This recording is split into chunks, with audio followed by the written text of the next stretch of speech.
So we're going to be talking about flow simulation in Solidworks. So flow simulation is an extremely useful tool to analyze how your part or assembly will perform in various types of fluids. The main flow simulation tool we looked at was flow trajectories. So flow trajectories give us an idea of how a fluid will move across or through an assembly or part. You can simulate the effects of many different types of fluids, but mainly we looked at the effects of air on some larger assemblies such as planes or cars. The results given from flow simulations can give great insight on what configuration we may want to use in a decision based on geometry. If a certain feature of a plane is obtaining a lot of drag and air is not flowing around that feature well, flow simulation would give us an idea of what changes are to be made to improve the model. Our main focuses were flow simulations using air, but this tool can also be used to observe pressure, heat transfer, and lots more on models in SolidWorks. Okay, so we're going to run through a quick little tutorial on how to run a flow simulation. So we're going to be looking at a semi-truck, and we're going to observe how the air moves across the body when it's driving. So we're going to create new wizard and rename the project, which we're going to call a semi-truck.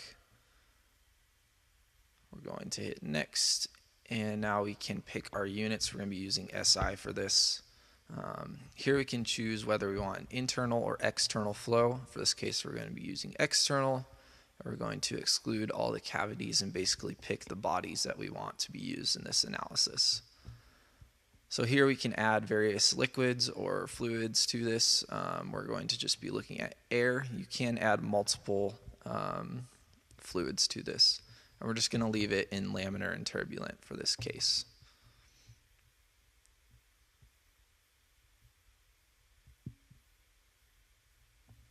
Okay, so next we're going to set our velocity of the fluid.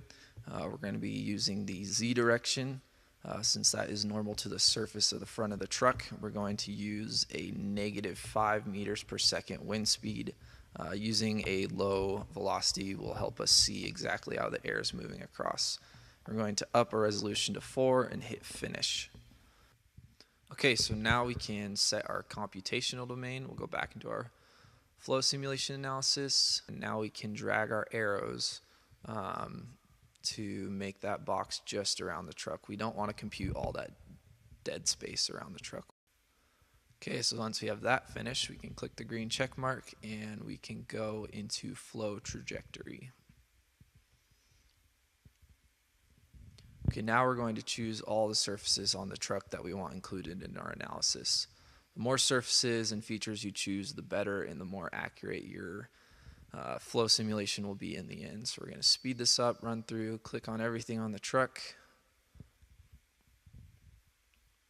And once that's finished, we can set whether we want pipes, lines with arrows. We're going to use spears. We're going to up our number of points to about 30 here. And we're going to set this to velocity. And we're going to hit the green check mark here.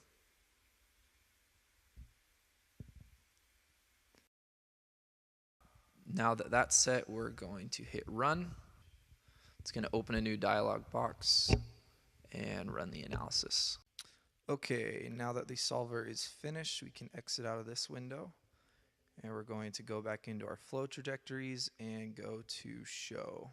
Okay, so now we can see our spears here. They look a little large, so we're going to go in and change that. Go to edit definition again, and we're going to decrease the size of the spears. So we can go ahead and change this just to 0.03.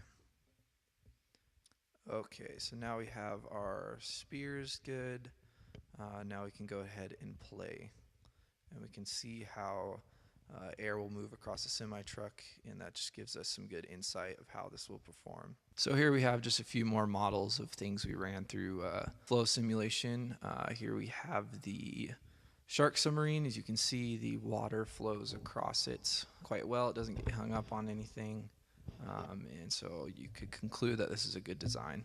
So here is an example of internal flow. As you can see, the fluid is slow at first, and then when it gets to that neck and tighter area, it speeds up, and then towards the end it slows down a little bit again. Next we have Daniel Timmy's toilet. As you can see, if the toilet was placed in a wind tunnel, this is how air would move across it. You get some backflow around the backside, which might breeze up underneath. So this just gives us good insight of what it would be like to use a toilet in a wind tunnel. The last model that we're looking at is this kind of futuristic airplane. As you can see, air moves across it very well. You could conclude again that this model would work. So another cool feature is to be able to observe the pressure due to the wind speed, as denoted in the colors on the airplane. So overall, that's the basics of flow simulation and flow trajectories.